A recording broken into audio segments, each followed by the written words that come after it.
Bonsoir à tous, bienvenue si vous nous rejoignez. Vous suivez le journal sur 2EF TV.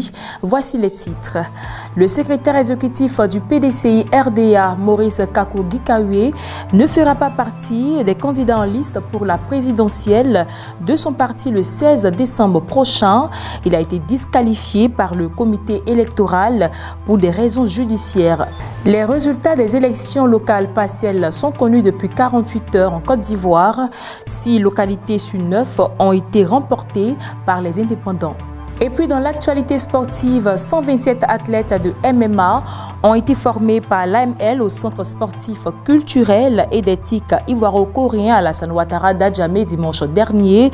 Les détails ont fait l'édition.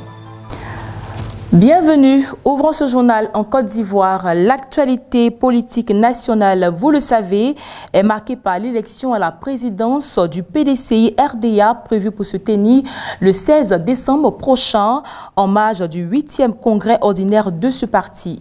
Grosse surprise, à l'issue de la journée du lundi 5 décembre, le secrétaire exécutif en chef du parti, Maurice Kakou Gikawe, s'est vu disqualifié par le comité électoral en raison des ennuis judiciaires.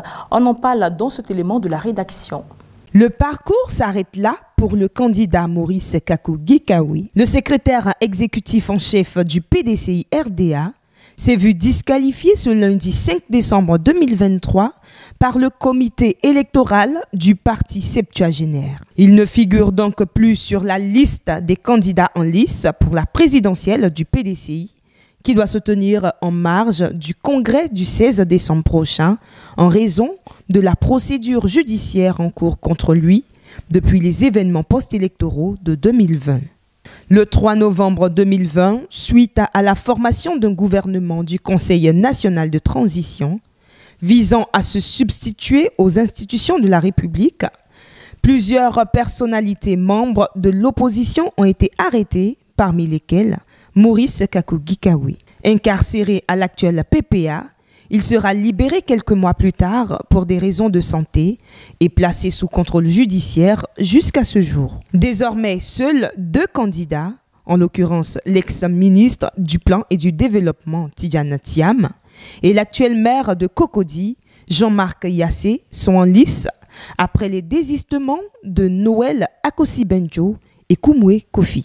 Plus de 10 jours après le dépôt de leur dossier, alors que les candidats attendaient la publication de la liste des candidats retenus, ceux-ci ont été invités le vendredi 1er décembre 2023 par le comité de conciliation et de médiation élargi au comité électoral à des échanges à l'effet de rechercher un consensus dans un délai de 48 heures.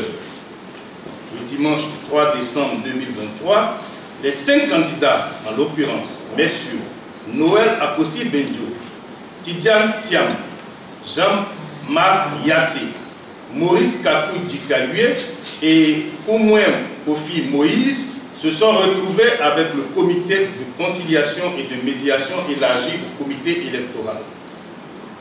Au cours de cette rencontre, ils ont été informés des conclusions du rapport d'analyse de leurs dossiers respectifs. De ce rapport du comité électoral, il ressort que le candidat Maurice Kakou Gikawe, chef du secrétariat exécutif et vice-président du PDCI RDA, remplit toutes les conditions et est éligible au regard des critères des statuts du PDCI RDA. Cependant, qu'en raison de la procédure de contrôle judiciaire dont il est l'objet, le comité électoral ne peut prendre le risque de lui permettre de compétir pour la présidence du PDCI RDA. Comment cette décision du comité électoral du PDCI est-elle perçue dans l'opinion publique ivoirienne? Nos reporters ont promené leur micro dans la ville d'Abidjan. Regardez. Il ne doit pas être candidat, il est trop vieux. C'est pas normal, il doit laisser la place à les jeunes. J'aurais souhaité qu'il soit vraiment accepté parce que c'est un vieux de la vieille école. Je pense que le PDCI doit beaucoup réfléchir. Chacun fait des erreurs et les erreurs, ça se pardonne. On voit aussi la fidélité cette personne qui est professeur du Kawe. Donc je pense qu'il y a beaucoup de choses à revoir. Il ne serait pas nécessaire actuellement d'éliminer Gikawe. Il faudrait les garder, le laisser et aller aux élections comme on le dit. Le PDCI déjà, pour nous, est l'un des partis qui prône la démocratie et autres. Et cette démocratie devait d'abord partir du parti d'abord, hein, dans le cadre du choix de leur candidat. Que tout le monde aille aux élections et on verra qui sera retenu. Bonjour 2FTV, bien entendu nous avons pris connaissance du rejet de la candidature de M. Gikawe. Les raisons qui nous parviennent jusque-là font état du fait que le contrôle judiciaire que connaît M. Gikawe a fait pencher la balance au-delà des critères qui avaient été énoncés par l'honorable M. Smaïla, porte-parole du parti, notamment sur la caution de 20 millions, sur l'ancienneté au bureau politique et également sur le casier judiciaire. Je rappelle que le contrôle judiciaire n'impacte pas directement le casier judiciaire, mais le comité a dû juger, a dû apprécier en fonction des enjeux, en fonction des risques, que cela ne serait pas opportun. Alors à ce stade-là, ce sera intéressant d'observer, de constater, de voir quelle sera la réaction du camp Gikawe. Ils ont deux options, soit ils partent à la confrontation, à tort ou à raison, et prennent le risque de se mettre à dos plusieurs militants du PDCI sous la raison de la division du parti, ou soit ils acceptent encore à tort ou à raison. Vraiment, ça sera un enjeu très important qui sera gage justement de la continuité, sinon de l'unicité du parti qui, on l'espère, pourra partir à ces élections-là en rang uni plutôt qu'en rang dispersé. Gikawe éjecté de la liste des présidentiables du PDCI RDA. Désormais, seul l'ancien ministre du Plan et du Développement Tidiane Thiam et l'actuel maire de Cocody, Jean-Marc Yassé, sont en liste. Quelles peuvent être les conséquences d'une telle configuration? Je vous propose de suivre l'analyse de la rédaction. Beaucoup de frustration. C'est ce qui transparaît clairement de la réaction des lieutenants du secrétaire exécutif en chef du PDCI RDA après le rejet ce lundi 4 décembre du dossier de leur candidat Maurice Kakou Gikawe à la présidence du parti septuagénaire en raison de la procédure de contrôle judiciaire dont il fait actuellement l'objet. Une décision qui, si elle porte un coup de massue aux espoirs des pro-Gikawe de voir leur champion succéder à Henri Konan Bédié à la tête de l'ancien parti au pouvoir, ouvre un boulevard à l'ex-patron du Crédit Suisse, Tidiane Thiam.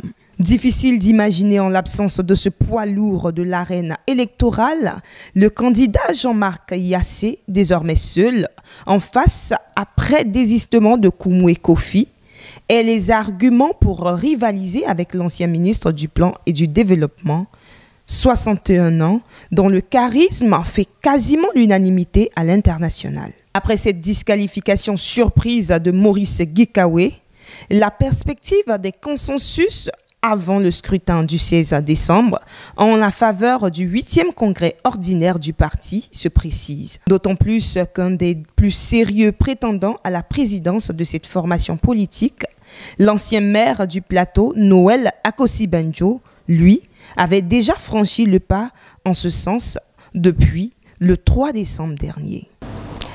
Toujours dans l'actualité politique, les élections locales partielles organisées le 2 décembre dernier ont été marquées par une montée en puissance des indépendants. Sur les 9 communes où se tenaient ces partielles, 6 ont été raflées par les indépendants. Plus d'explications dans cet élément. Retournés aux urnes hier samedi, électeurs et candidats de la bataille des élections locales partielles dans 9 communes et une région, soit 10 circonscriptions, sont situés sur l'issue du scrutin.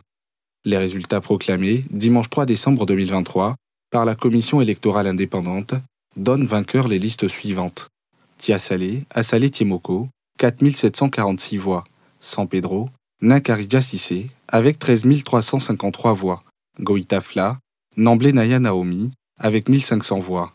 Oumé, le maire sortant Lagui Kwasi Joachim du PDCI, avec 4182 voix. Kouibli, Zaï Alexis du RHDP, avec 2767 voix.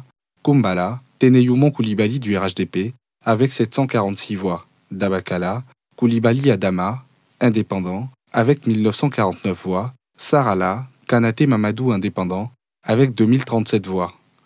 Au titre des régionales partielles, dans le Guémont, Seredo Célestin du RHDP s'est imposé avec 28 190 voix, dévançant les candidats PPACI Bio Zéroé Daniel, crédité de 16 021 voix, et PDCI de Haut-Simon, 5 226 voix.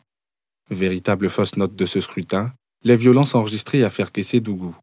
Seule commune où les résultats restent attendus. La compilation et la proclamation n'ayant pu se faire par la commission électorale régionale, dont le siège a été incendié. Si ces violences viennent obscurcir le tableau du déroulement du scrutin globalement apaisé, les résultats confortent la crédibilité de la CEI, dont les résultats proclamés en septembre sont confirmés à l'exception de Kumbala, où le vaincu a repris le dessus. Bonne note pour les activistes du genre, 2 femmes candidates voient confirmer leur victoire en septembre dernier, à savoir Nakarija Sissé et Zamblé Naya Naomi, proclamés à nouveau vainqueurs par la CEI. Au titre des partis politiques, le RHDP vient en tête avec une région, le Guémon, et 2 communes, notamment Kouibli et Kumbala. Les indépendants, sortis de ces rangs, s'imposent à San Pedro, Goïtafla, Dabakala et Sarala. Le PDCI, lui, garde la commune d'Oumé. Ces 2 grands partis du pays se sont par contre inclinés à Tiasalé face à Assalé Tiemoko, dans les challengers Sanogo Alpha du RHDP, avec 4 244 voix, et à Micha Alexis Pierre, avec 230 voix, ont plié les chines devant le maire sortant crédité de 4 746 voix. Une performance que n'ont pas réussi de grosses figures du scrutin dans le Guémon, à savoir le ministre Kaé Eric et le député Ouala Priva, s'inclinant respectivement avec 528 voix et 792 voix, au terme d'une élection qui voit le RHDP asseoir son hégémonie, désormais sur 26 régions du pays. Avant de refermer la page politique de ce journal, rappelons que le RHDP au pouvoir procédera également au renouvellement de ses instances. Les 9 et 17 décembre prochains auront lieu les assemblées générales électives de l'Union des jeunes du RHDP et de l'Union des femmes de ce même parti. Des scrutins entourés d'enjeux décisifs au regard de la mobilisation observée dans les états-majors des différents partis. L'Union des femmes du RHDP a annoncé ce mardi 28 novembre 2023 au siège du RHDP à la rue Les Pics de Cocody, la tenue d'une assemblée générale élective le 17 décembre prochain au parc des expositions de Port-Bouët. Nous sommes là ce matin parce que notre parti prépare un grand événement, à savoir l'assemblée générale élective de l'Union des femmes du RHDP le 17 décembre 2023 au parc des expositions de Port-Bouët, a annoncé Candia Camara, vice-présidente des femmes du RHDP. Le RHDP prépare les élections de 2025. Pour ce fait, nous devons mieux nous organiser. Nous sommes sûrs que nous allons gagner ces élections, a indiqué Madame Candia avant de faire savoir qu'il s'agit de la élective des femmes du plus grand parti de la Côte d'Ivoire. Cette assemblée générale, dira-t-elle, est un prétexte pour nous de démontrer notre force de mobilisation. Cet événement est très important car le RHPD est un parti structuré et il sait faire les choses, a révélé la présidente du Sénat. Chères sœurs, nous voulons démontrer notre mobilisation et montrer effectivement que nous sommes les plus nombreuses. Dr Raymonde Goudou, nommée présidente du comité d'organisation de cette assemblée générale, a invité toutes les femmes à se montrer disponibles chacune à son niveau pour la réussite totale de cette assemblée générale. 2025 n'est pas loin et vous savez que le président de la République compte beaucoup sur les femmes, a dit la présidente du comité d'organisation. C'est avec vous que je peux relever ce défi. Ça sera une fête ce jour-là au soir du 17 décembre. Après avoir élu la présidente des femmes, et je veux que toutes les femmes se sentent impliquées dans cette organisation, a-t-elle souhaité. À l'étranger, la situation politico-militaire se crispe en Guinée-Bissau. Ce mardi, le président Umaru Sissoko a procédé à la dissolution du Parlement suite au coup d'État manqué des 30 novembre et 1er décembre dernier. Une décision dénoncée par le chef de l'Assemblée nationale qui dénonce un coup d'État constitutionnel. On suit ensemble. À son retour précipité de la COP28, Umaru Sissoko Embalo avait menacé de lourdes conséquences. Les premières mesures ont été annoncées ce lundi. Dans un décret présidentiel, il a décidé de la dissolution de l'Assemblée nationale de Guinée-Bissau. Après cette tentative de coup d'État menée par la garde nationale et devant les preuves fortes de l'existence de complicité politique, le fonctionnement normal des institutions de la République est devenu impossible. Ces faits confirment l'existence d'une grave crise politique. Par tentative de coup d'État, le président évoque les affrontements entre militaires qui ont eu lieu à Bissau jeudi soir et jusqu'à vendredi. La garde nationale avait fait irruption dans les locaux de la police judiciaire pour en extraire le ministre de l'économie et le secrétaire d'État au Trésor public avant de les mettre à l'abri dans un camp militaire. Le calme est ensuite revenu rapidement dans la capitale. En dissolvant l'Assemblée, Oumaro Sissoko désigne les responsables selon lui. Ses opposants politiques du PAIGC. Ceux-ci ont la majorité parlementaire depuis les élections législatives de juin 2023 et le président s'est retrouvé condamné à la cohabitation. La garde nationale relève essentiellement du ministère de l'Intérieur, donc du gouvernement, lui-même émanation du Parlement. Le parquet, qui a ordonné l'interpellation des 2 membres du gouvernement, répond à la présidence. On a une constitution qui est bicéphale, donc avec un président qui n'est pas vraiment, comme on peut le voir ailleurs en Afrique de l'Ouest, totalement en contrôle de la vie politique, mais qui a quand même un certain nombre de prérogatives. Et puis, face à lui, on a un Premier ministre appuyé sur une majorité parlementaire qui contrôle le gros du fonctionnement quotidien de l'État et donc qui a aussi énormément de pouvoir. Et donc c'est un peu une logique structurelle à Bissau depuis les années 2000 en fait, cette espèce de tension entre un camp qui se groupe autour du président et un camp qui se groupe autour du Premier ministre pour lutter pour le contrôle de l'État. Ce lundi, Domingos Simoes Pereira, le président de l'Assemblée nationale, répond en dénonçant un coup d'État constitutionnel. La Guinée-Bissau évolue dans une instabilité chronique et a connu depuis son indépendance un grand nombre de coups de force. Direction la Mauritanie, les avocats de l'ex-chef d'État Ould Abdelaziz ont annoncé hier mardi qu'ils feraient appel de la condamnation de leur client à 5 ans de prison par la justice mauritanienne. L'ancien dirigeant est accusé de s'être constitué un patrimoine illégal durant sa présidence en 2009 et en 2019. Plus de précisions avec nos confrères d'Africa News. On fait un saut à Gao, au Mali, où les soldats allemands déployés dans le cadre des opérations de la MINUSMA ont entamé leur retrait. Une décision qui fait suite à la validation en juin dernier par les Nations Unies du retrait de la mission onusienne conformément aux exigences formulées par les autorités de la transition à Bamako. On regarde. Clap de fin pour l'armée allemande au Mali. Berlin a entrepris le retrait de ses soldats de Gao. La décision fait suite au démantèlement de la mission de paix des Nations Unies au Mali d'ici à la fin de l'année. En juin déjà, le Conseil de sécurité de l'ONU avait voté une résolution actant la fin de cette mission vieille de 10 ans. Il y a 2 semaines, le chef de la diplomatie malienne avait qualifié la MINUSMA d'échec et demandé sa fin. Rien ne justifiait donc la présence sur le sol malien des troupes allemandes qui épaulait cette mission. Le contingent allemand comptait environ 1 millier d'hommes. Le personnel de la base de Camp Castor démontait et transporte du matériel en Allemagne. Les relations du Mali avec les Nations Unies se sont fortement détériorées depuis qu'un coup d'État en 2020 a porté au pouvoir un régime militaire jugé proche de Moscou. Nelson Mandela, cet été, il y a maintenant 10 ans, depuis sa disparition, l'Afrique du Sud reste marquée par l'héritage de l'homme. Le visage de Madiba reste omniprésent sur les billets de banque, sur de nombreuses peintures murales dans les villes et les townships, et plus officiellement par la présence de dizaines de statues dans le pays. La situation actuelle du pays, toujours dirigée par son parti, l'ANC, reste assez délétère. On regarde. Hors de nos frontières, au Proche-Orient, l'armée israélienne a amorcé ce mardi son offensive terrestre dans le sud de la bande de Gaza.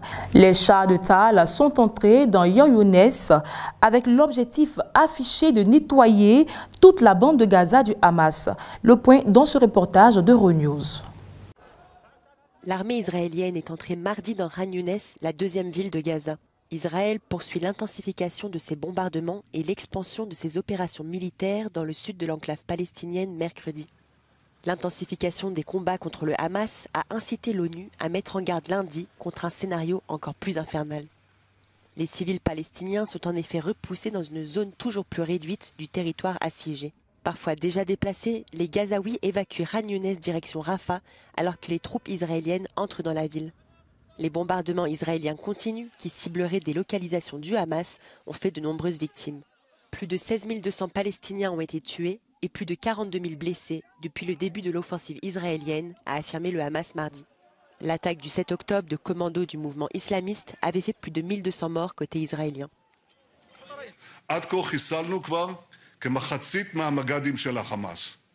אנחנו באים חשבון עם כל מי שחטף, כל מי שהיה שותף, כל מי שרצח, טבח, אנס ושרף את בנות ובני עמנו.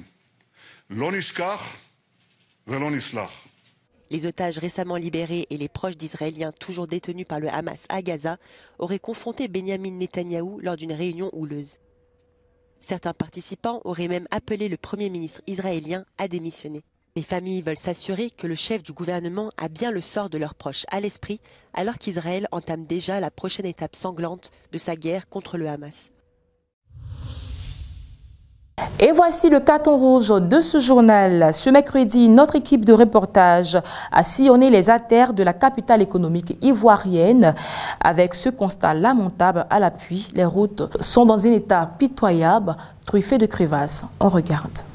Abidjan et les crevasses, c'est une longue idylle qui n'est certainement pas prête de s'arrêter. Les trous sur les voies bitumées, on en voit à foison sur les routes de la capitale économique ivoirienne. Illustration dans les quartiers de Kennedy et du Dokui, dans la commune populaire d'Abobo, où il est difficile d'espérer un trajet tranquille, tant les carrosseries des véhicules sont mises à rude épreuve par les trous parfois trop profonds sur le bitume. Un peu comme si c'était une fatalité, les automobilistes semblent s'y résigner, quitte à en subir des dommages préjudiciables au bon état de leurs engins. Ouais, bonjour tout le monde, je m'appelle Boloba, dit Alliance Adama Diara. Bon, on est là rempli les trous au Doki ici parce que ça fatigue nous les chauffeurs, ça nous fatigue, même les caniveaux même sont bouchés.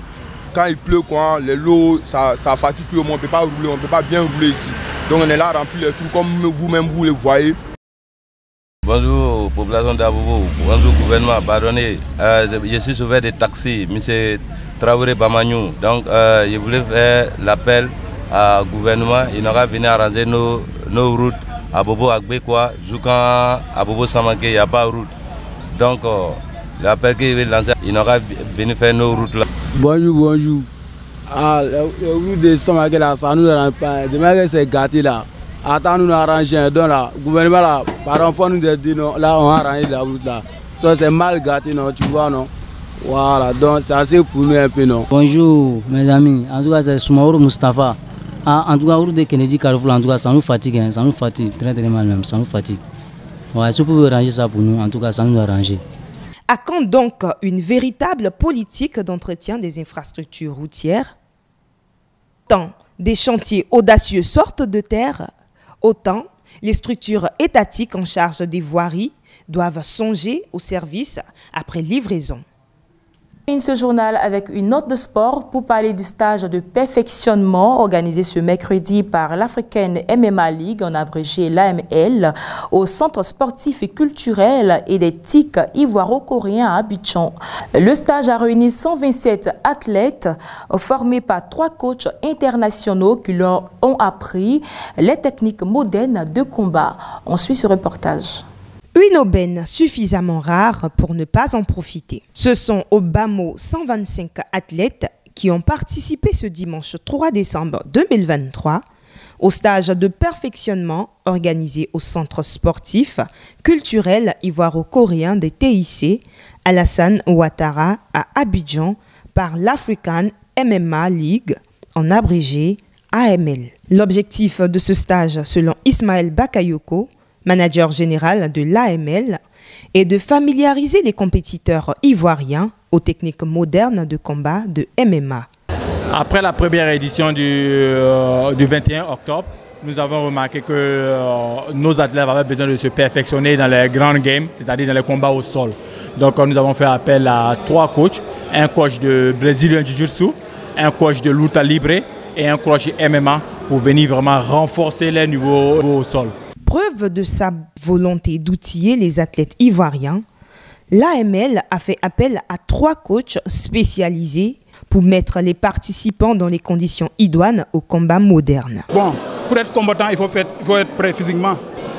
Il y a des renforcements que moi je connais au niveau de la lutte, donc c'est ça qui est là. En plus, il y a les techniques de combat AML, ça rime avec tout ce qui est lutte, Jiu-Jitsu. Tu as vu les éléments de Jiu-Jitsu qui sont là. Donc. La valeur ajoutée du Jiu-Jitsu, c'est que souvent, les combats ils finissent au sol.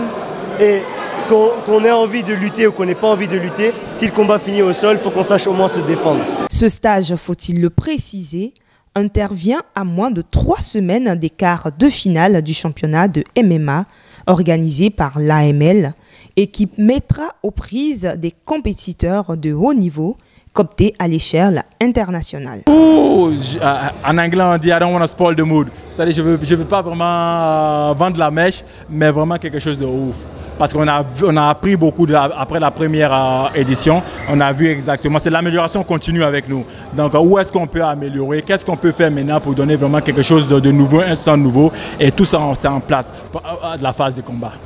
L'AML, à en croire Ismaël Bakayoko, ambitionne de créer un cadre véritablement professionnel pour la pratique du MMA en Côte d'Ivoire, à l'image de ce qui se fait aux États-Unis, entre autres. C'est la fin de ce journal préparé par l'ensemble de la rédaction. Merci de l'avoir suivi. On vous retrouve demain pour un autre tour de l'actualité. Bonne suite de programme sur 2UF TV.